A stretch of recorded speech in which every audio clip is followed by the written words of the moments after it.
Yo, what's going on, y'all? Hold on 1 second.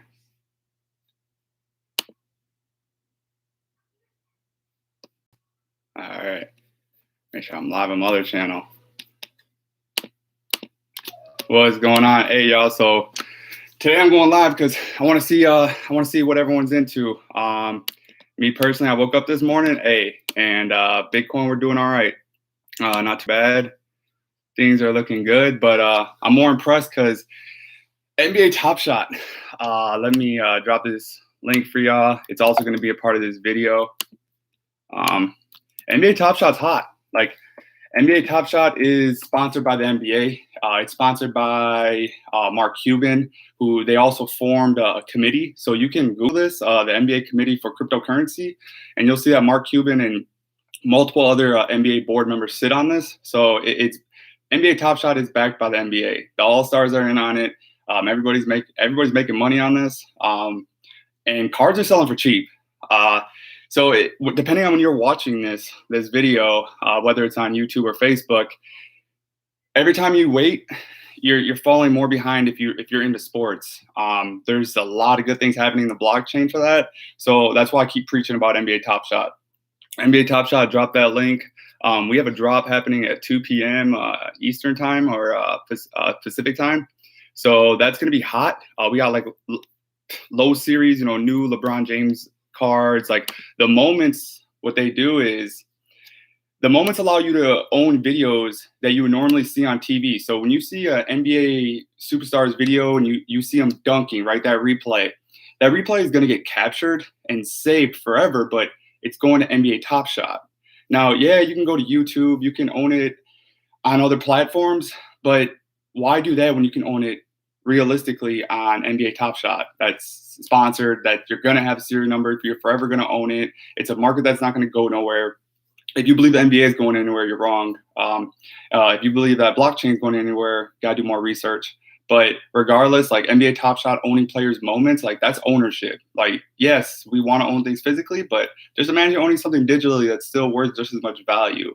That's how I look at NBA TopShot. That's why I'm so happy that there's a new drop today. So let me go ahead and click on this pack so I can kind of tell you guys like what's being dropped on here.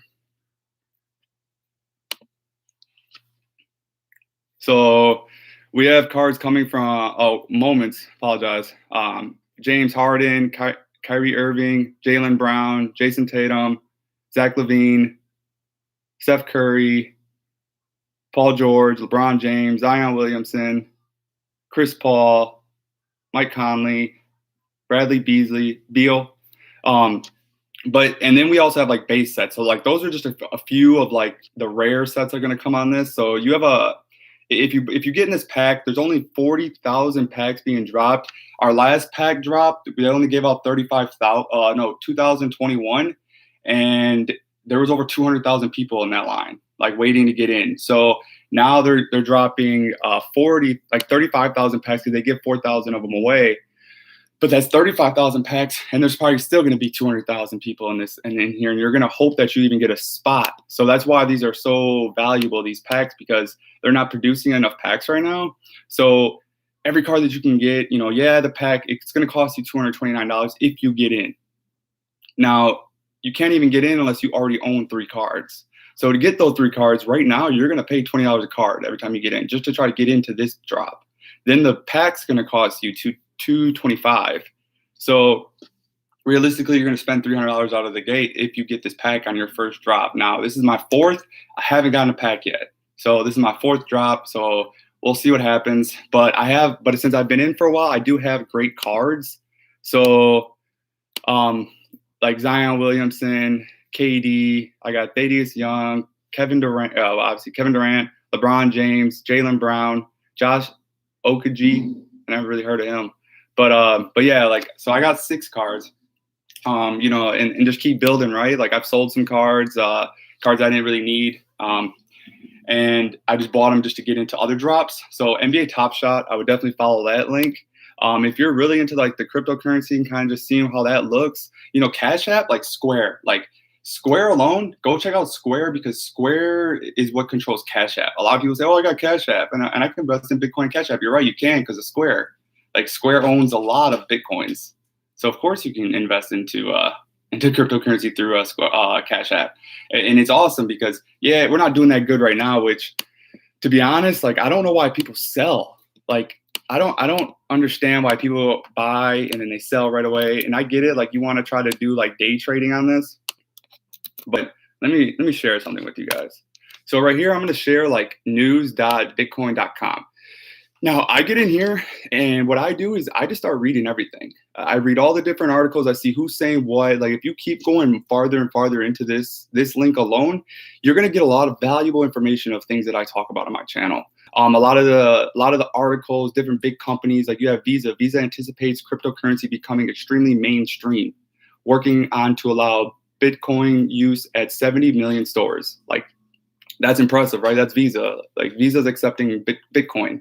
So if Visa's going to accept Bitcoin and all their billionaires and millionaires are accepting Bitcoin and the government is thinking about accepting Bitcoin along with numerous other governments who have already accepted it, like China, it's hard to say that any other like negativity about it. It's hard to judge what others think when data shows otherwise, right? So when you get in here, you read these articles.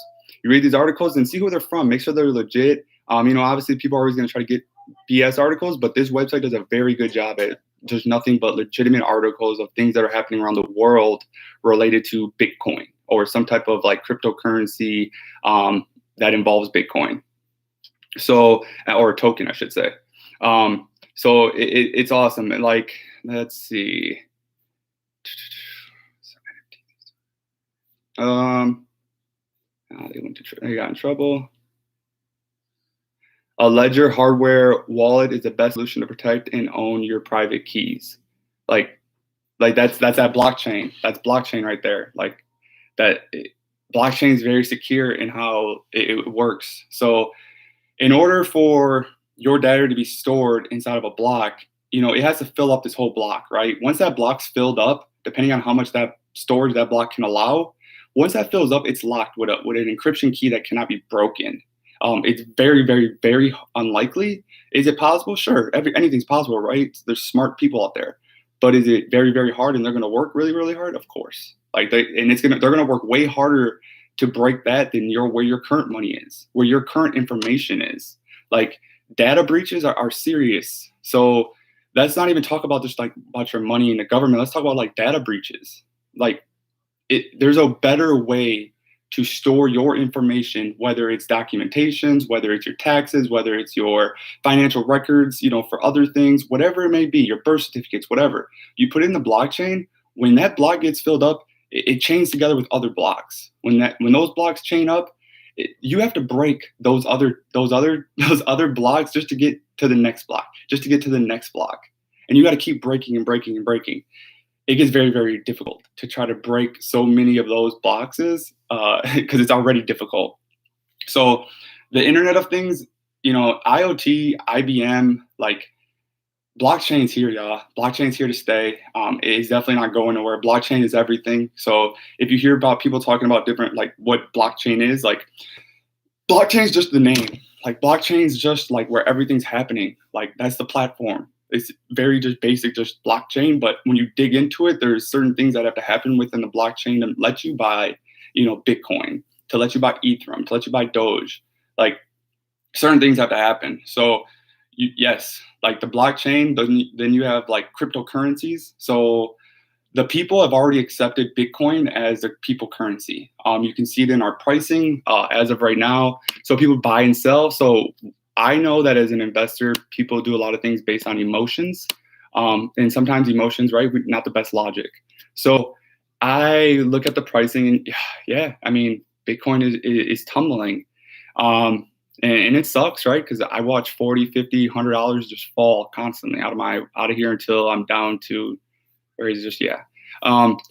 But it is what it is, right? It's the gains. Like, it's not always like, it's knowing that it's going to happen, but realizing that this is a long-term game. So you have to know that, okay, we're going to make some money. And then, yes, people are going to spend, people are going to pull out, people, they're going to do whatever they have to get it to go down. And then they're going to build back up. But when you have these different types of applications that allow you to instantly buy Bitcoin, instantly sell Bitcoin, instantly go to the store, use your debit card, and pay with Bitcoin.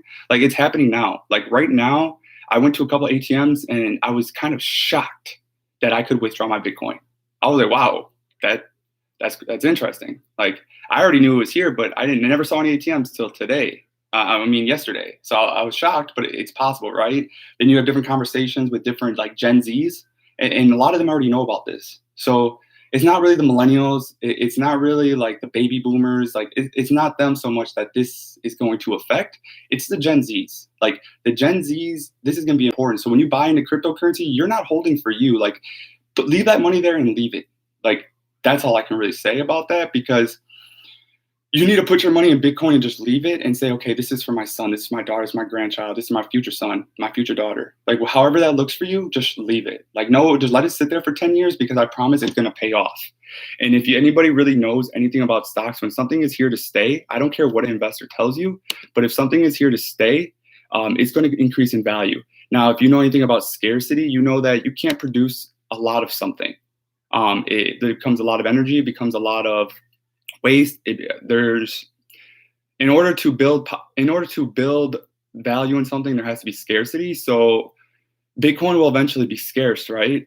We can't keep mining it forever unless we develop more renewable energy ways to mine Bitcoin. Because right now, Bitcoin, in order to get one of these coins on this market, it takes 6.4 or somewhere around there. So imagine you're like, whoa, wait, what? Why does it take 6 to make one? Because not all 6 of those are going to work. Like, you may only get one. Like, those 6 just won't work that way. So those 6 make one, basically.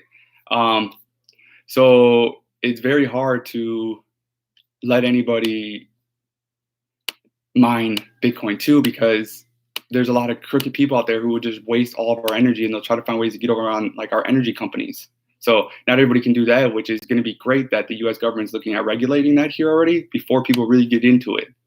And I don't want that to take away from anybody, because I want everybody to make money, but at the same time, like, I don't want to kill our planet just to have something that's digital. But yeah, then that's why I'm a big, like, I'm pushing for solar energy. Like, solar energy, there's a lot of good you can do in it, and I believe that because of lack of knowledge and lack of ownership and lack of support, that it's not something that's commonly brought up within, Wisconsin homes. I also don't think it's been brought up in a lot of like my community. So it's a lack of knowledge. It's the unknown of like, what is it? What is it that I can do with solar energy? And it's like, what can't you do with it? Like, it's the sun. So the sun's not going nowhere, right? If the sun goes anywhere, we die. We'll turn into an ice ball here on Earth. Like, so the sun's here to stay. So solar energy is here to stay. Blockchain, digital. Everyone's honestly like, it's very inconvenient to carry a wallet anymore. Why? Because we're like, Apple's doing this to us, right? Like, Samsung, they're doing this. Like, blockchain and all that, they're just happening because of what is already happening because of these big companies. You have Apple that makes our phones so smart proof, so AI automated that we can, it does everything, Apple Pay, Google Pay, Samsung Pay, whatever else is out there, like Cash App, Venmo, PayPal, like instantly. Like, what do you need a debit card for? What do you need cash for? What do you need coins for? Like, gold in Africa, like in South Africa, they just found a huge mountain of gold. So gold is no longer considered scarce. So if you own gold, just know, like, that's almost common now. Like, anybody can go own gold because gold price is probably going to drop. If that's not out yet, like, gold's price is going to go down. Like, your gold isn't going to be as valuable as it is today in a week, or maybe even tomorrow, depending on whenever they start seeing that. And then the collectors of gold, they probably already know, so they're probably already like, we're not buying that much. Gold's not worth it. So you might even be late, to be honest, because I might be late telling you guys. I apologize.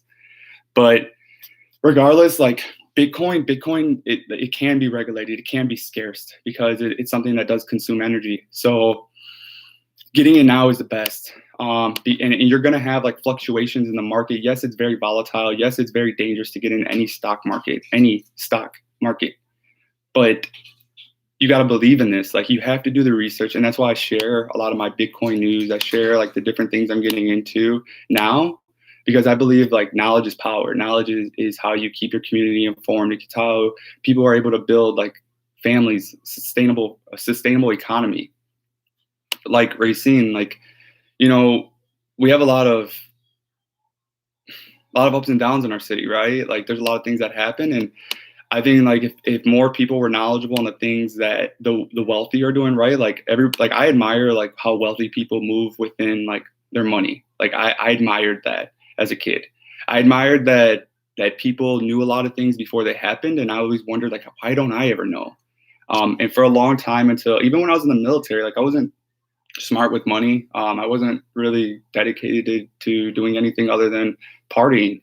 Like I thought partying was everything. Even when I got out of the military and I came back home for a little bit, like partying until I had my first son. When I was working for the state of Wisconsin, I realized that I have to do something else. I'm not gonna keep just around the negativity. And since then, so I'm now 30. So I would say at least for like 6 years, I've been grinding at like this vision and really just taking on like all the certifications, the licenses, what the journey's been throwing at me. And it's definitely shown me a lot about never giving up. Like, has there been times I've cried? Of course. Has there been times that I felt like a failure and I wanted to just give up on myself? Yeah. Like, have I thought about doing things to myself? Yeah. But at the end of the day, like, find what inspires you. Like, I found my inspiration through like YouTube, like David Goggins and Eric Thomas and Gary Vee and Mark Cuban and Kevin O'Leary. Like, I could just keep going on and on.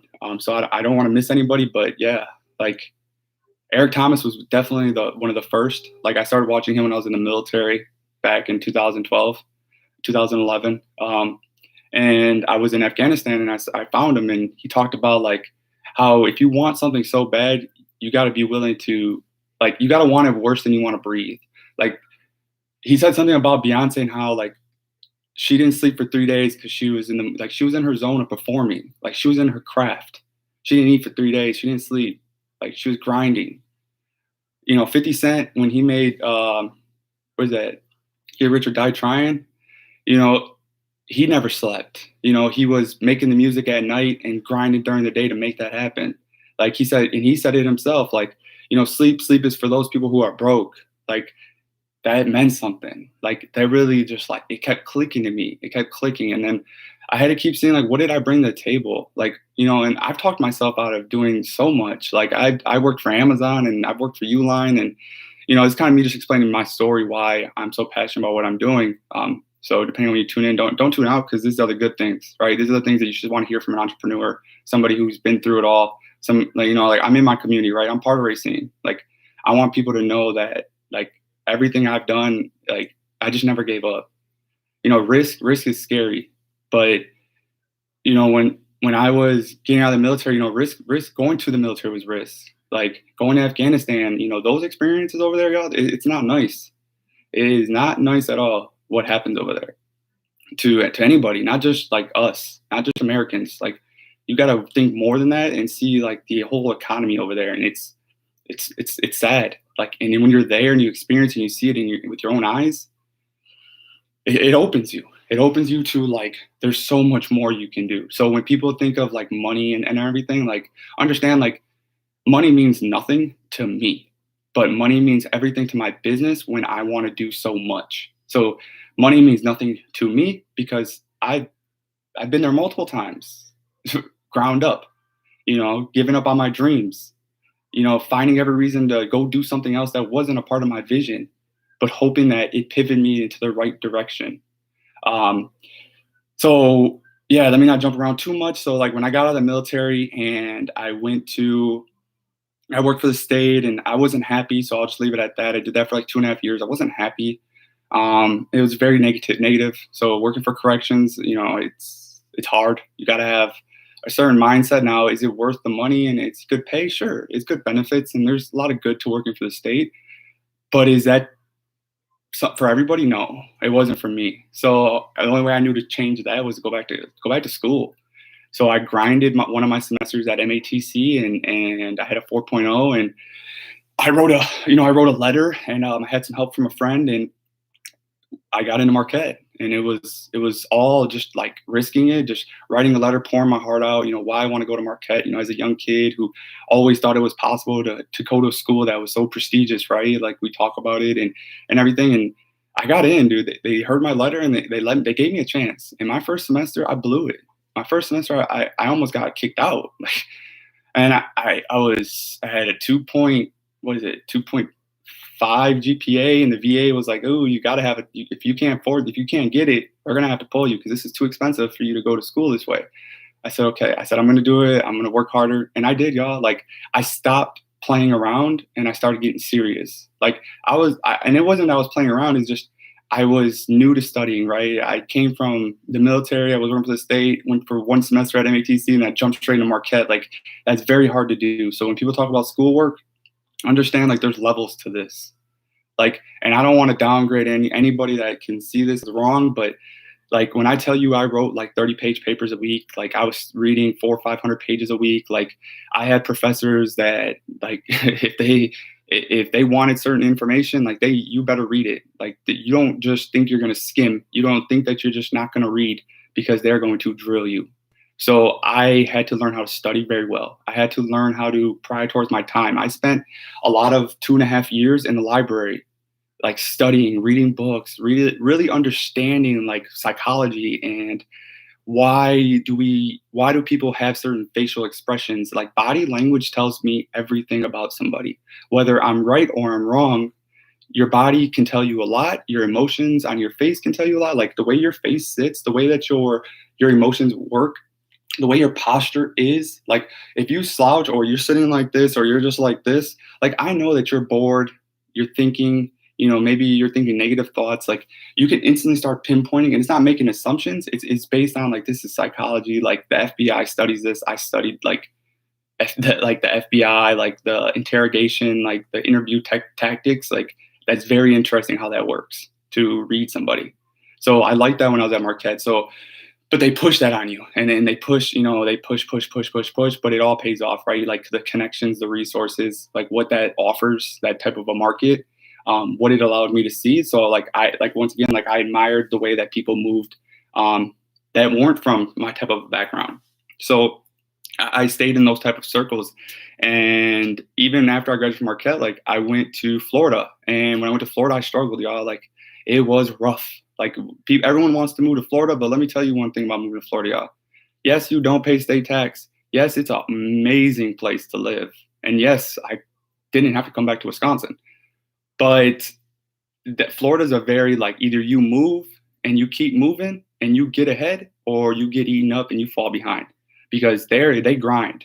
Like Florida is one city, like they got some crappy quality work ethic in a lot of these people, but they will outwork a lot of people. And that's because it's not just people from Florida. Like you have people from Wisconsin, you have people from Illinois, you have people from Missouri. Like everybody wants to go to Florida. So when you get to Florida, you're at 100 miles an hour. They do not play around over there. You will get your ass eaten up if you are not business smart, if you are not ready for that type of a world. But I loved it. Like I loved it, but I realized how expensive Florida is, y'all. Like just to get a nice place by where I lived, you were gonna pay almost $1,500 a month in rent. Like where I lived. Like I lived right by the ocean, yes, but that wasn't too close to the ocean. I still lived like in the cities, but I was closer to the ocean than other people. But that was still a lot. Like that's a lot of money when you're coming from Wisconsin, and rents up here is only like $600-700. That ain't shit. Like that's nothing when stuff's different down there. And the pay is actually not even that good. So then people talk about pay. Well, people like in Florida, like you're lucky if you can get $11 an hour. You're lucky. And now if you got a little bit of talent, and you think like working for the state of Wisconsin here, like, yeah, it may not be the best job, right? But in the state of Wisconsin, in the state of Florida, now their pay, it make you never want to work for the government. It's very sad how much they pay.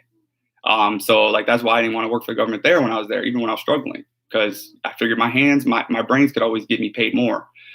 So then I went and got HVAC certified, and I did all of that, and all my experiences are sitting on my resume. Like I just kept building up, y'all. But what I will say is like risk is everything. So if you're ever thinking about going into business and you're thinking about how can you make a change in your life, like understand like risk is going to do it all. Risk. Like risk decisions, but calculate and lead with data on that. Like, and I say that because if you come to me and you say, Andrew, I got a great business plan, this is what I need to know. I need to know your cost of operation. I need to know exactly like what is your business cost. I also need to know like what is your customer acquisition cost. Like if you don't understand what those two are right there, like really start doing your research when you go into business. If you don't have a set up business plan that leads me on marketing, that tells me exactly how you're going to make this vision become a reality. If you don't have like a good mission statement, a good vision, depending on like the name of your company, like I'm gonna have to look at that, because is it even worth, like, is it going to draw attention? Marketing is going to be the biggest one of it all, because are you able to market this? Is this something that's sustainable? No one's going to want to invest in something when everyone else is already doing it. It has to be different. And understand, like, the most important thing that I said all this is customer acquisition. Like, know what it costs to get that customer to stay with you. Like, what does it cost for that customer to come back? What does it cost to keep that customer with you? What does, like, when you look at a business, like, understand, like, business insurances. Like, you have to have a business insurance. You have to have business licenses. Like, you have to buy supplies. You should calculate all of that. Like, if you have to buy a pack of pencils, you need to have that documented. And that may be absurd to some people, but you need to really understand, like, down to the dollar of what you are asking somebody for. And I've learned that multiple times, because I've sat in meetings and I thought I had a good plan, and I got, a very firm get the hell out of my office. Like, and it's okay, because it helps you build. Like, it helps you become better. And so that's why I didn't take it serious. Like, okay, cool. Like, I'm going to come back. I'm going to get better. So I'm not serious, but I didn't take his word so serious, because I knew that I needed to get better. So I hit it hard, and I started studying like people like Kevin O'Leary and Shark Tank. Like, if you watch Shark Tank, know like what they're saying in Shark Tank, have that. Like, that's very important. Like, really have your cost of business down to the T. Understand like your market. Like, if I ask you how many people in the city of Racine are currently looking for glasses, like if you want to open up a eyeglass, optical, like how many people, what is the market for that? How many are there currently? What is the market growth rate? Like, what are we looking at? And kind of walk me through like your whole process of how are you going to make this happen? And through that process, through like a 15-minute conversation, you can kind of tell if somebody's going to be successful. You can really break it down when you ask certain like challenging and probing questions to, are you prepared? Like, have you thought through this enough, or is this more of a let's just jump into it? And I've been there. So I've been in those where you just jump into it because it sounds good. But even things that sound good aren't always so good. So like, I've owned a remodeling company, and I had a lawn care company, and I've had those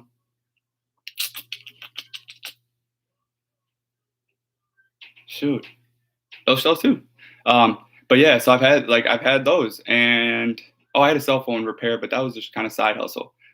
But anyways, so like I had those, and yeah, like they taught me a lot. It taught me about, working with family, taught me a lot about working with friends. It really showed me how to look at my costs a lot better, and how to really come with an effective business plan. How to look at building a team, how to look at building a dream team, and honestly, at the end of the point, like how to crush my competition. Like, what am I going to do better? What am I going to give better to the community that my competition isn't doing? Like, what are they slacking, and why do they feel that they are the expert on all of this? So in the industry of business, like, be the best at what you do, understand your product, understand your customer costs, understand your business plan, have the passion, have the vision, or you will get crushed.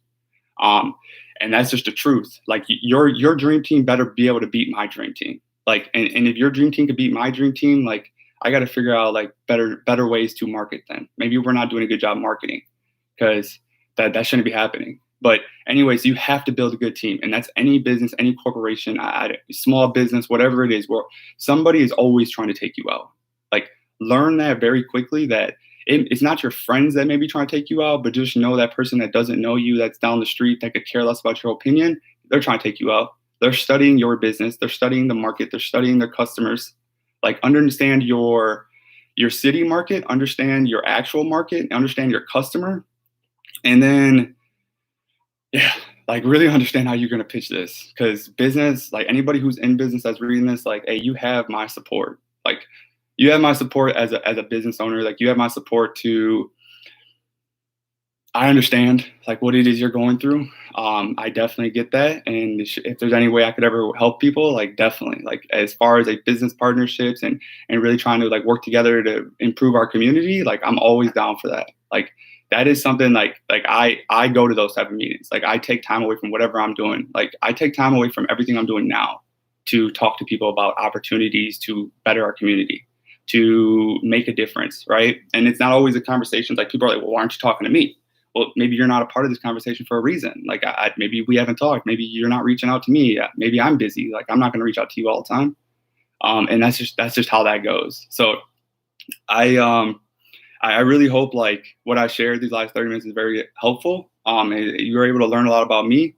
And I hope you're able to see like business can be brutal. Like, and taking risk is hard. Like, none of this is easy. Like, sometimes people tell me all the time, like, oh, not everybody has money, or not everybody can do that, or everyone has families. Like, understand, like, those are excuses, y'all. Like, I don't care about your excuses. Like, I get it, but don't think like not everybody else is taking risks.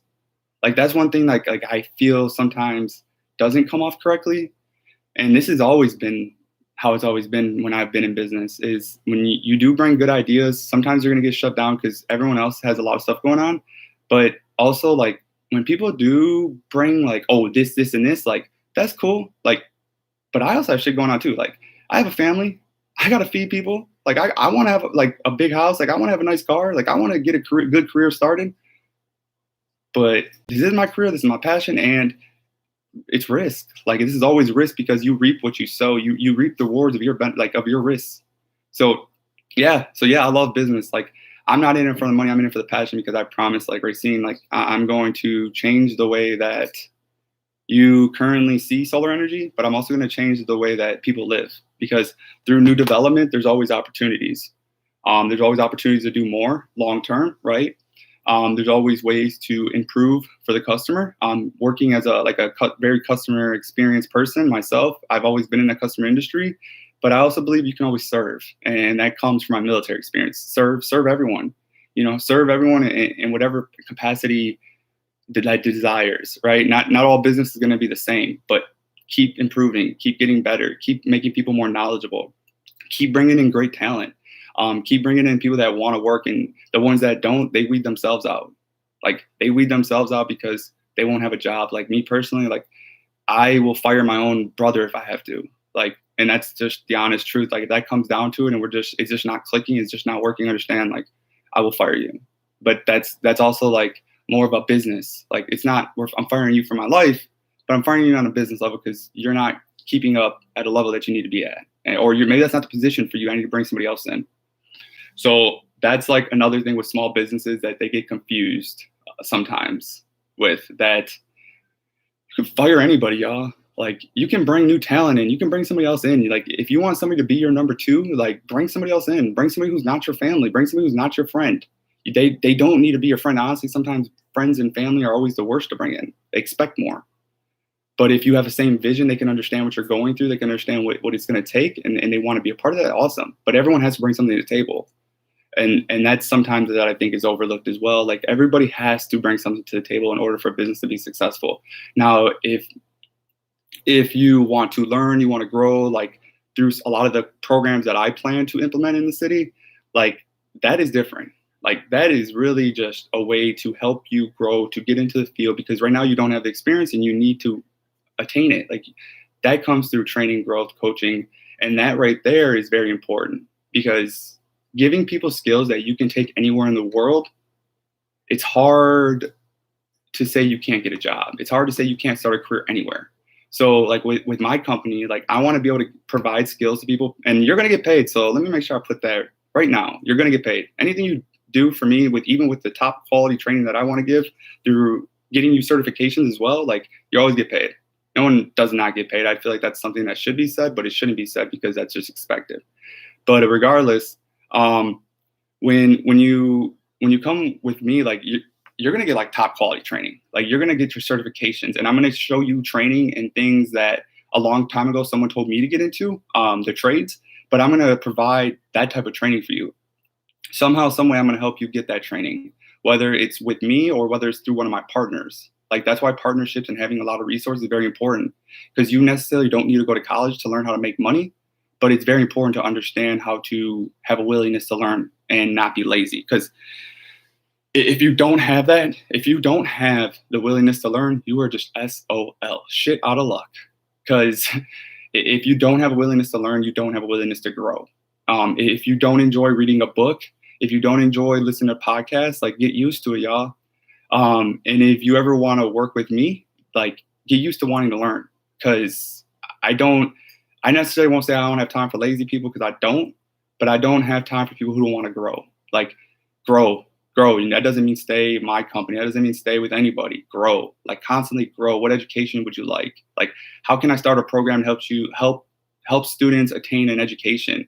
Like, it's all possible. Is just speaking into existence. And this is something I've been working on for, 5 years now, constantly, of just building different educational certifications, licenses, experiences, things that I put on my resume, but I have to put experiences on it as well. So it takes time. It takes challenges. It takes failures. It takes mistakes. It takes lessons.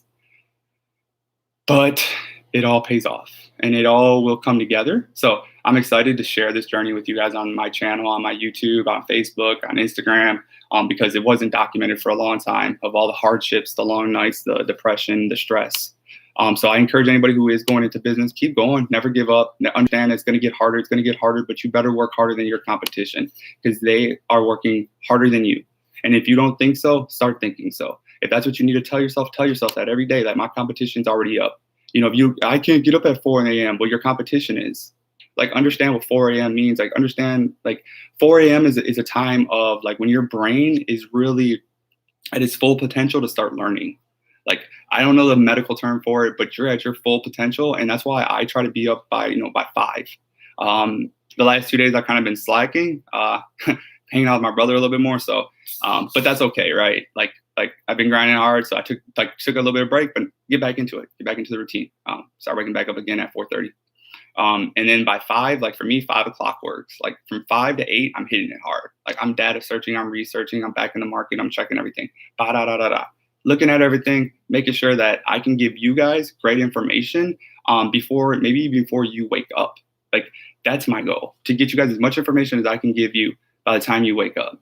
And then after then, I'm looking at, well, what else is going on? I need to move my money around. I need to see if I got any sales going on. Do I have anything pending?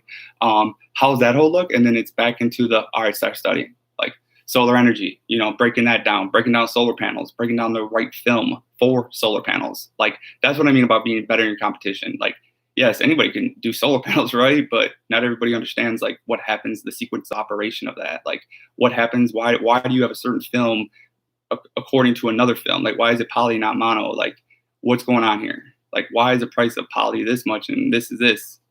And then, like, even like, what happens if I just get a roof instead of getting solar panels, and then I have a roof? What happens if I just get a whole roof instead? Like, there's so many different ways to benefit customer knowledge. So when it comes to anything that I do, ask questions. Like, I am a person that loves sharing, and that's why I've done good I've done great in sales. Not because I cared about the dollar, but because I cared about making sure that you bought everything that you actually wanted, something that you actually needed that would benefit you. Like, that's where I think it gets confused. Like, a lot of people, when they sell stuff, a lot of people sell stuff just for the money, and that's not even right. Like, that's not even fair to the customer at all. Like, sell them the product they need. Like, I used to get irritated in HVAC when I heard about stuff that people would sell people. Like, are you serious? Like, you sold them that for how much? That's ridiculous. So somebody that may look at this, they're like, oh, that's business. I got business costs. I got this. I got high overhead. Well, then maybe you shouldn't have grown faster than you were expecting. Maybe you should have taken care of your finances better. Like, that's not my problem. And that's how I'm going to crush the competition. So it's not about whether I'm going to be cheap or not, because I'm definitely not going to be the cheapest. I can tell you that right now. But on quality, knowledge, and the product you will get from me with a long-term warranty of 20, maybe to 40 years, like, that's the difference. Like, I'm not in here to, if I can, I'm gonna give you a lifetime warranty if I can make it work. Like, I'm in this for the long haul. Like, I'm from Racine. This is my city. My family lives here. I have 2 kids here. well, one's in California, but regardless, like I still have 2 kids, like born here. Like I have something else in store on the way. But yeah, like it's definitely, tough. Like, so when I looked at all these programs, like before I get off, I'm sorry I keep going, but when I get off, like when I looked at all these programs, like, yeah, like stop letting big companies come into our city and try to run how we live. They ain't from here. They don't belong. Like they don't, like this ain't their city. Somebody from the community has to do this. Somebody from the community who actually cares about all people, not just our big companies. Not somebody like I bring product. I'm bringing product for everybody. Like that's the difference. That's what a community like sponsored program should be doing, bringing something good for everybody. So understand, like when you see me, like when my company like when it really gets up and we're kicking, and that'll be the next couple months because there's a lot that goes to this. But I also want to make sure I have my national certification. Like I'm not doing this just for game, like giggles. Like if you go look for solar energy, you can be like, oh, you don't even need a license.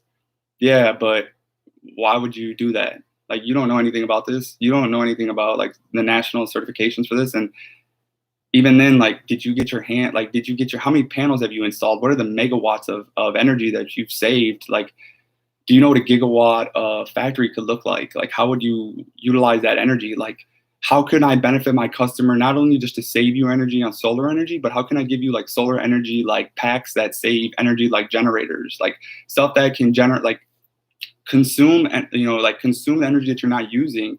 But say you have a power outage, it'll kick back on. Like that's possible through renewable energies. Like we don't need to keep burning coal and nuclear energy, like that fossil fuels. Like we don't need to keep doing that to our community. We can do that perfectly fine with energy, like from solar energy through sun panels. Like those panels, those PVs, they mean everything.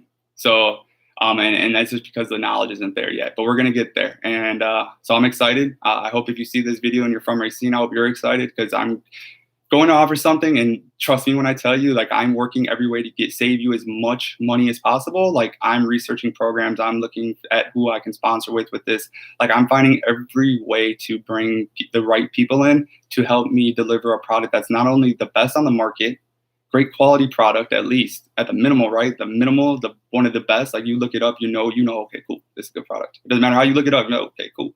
Like I'm not here to give you that cheap stuff that's from a foreign country that's not made right. Like, and that's what you can get at a lot of times. Like I'm here to give you that great product, like quality over quantity every time for me. I'm all quality. Everybody on my team is quality.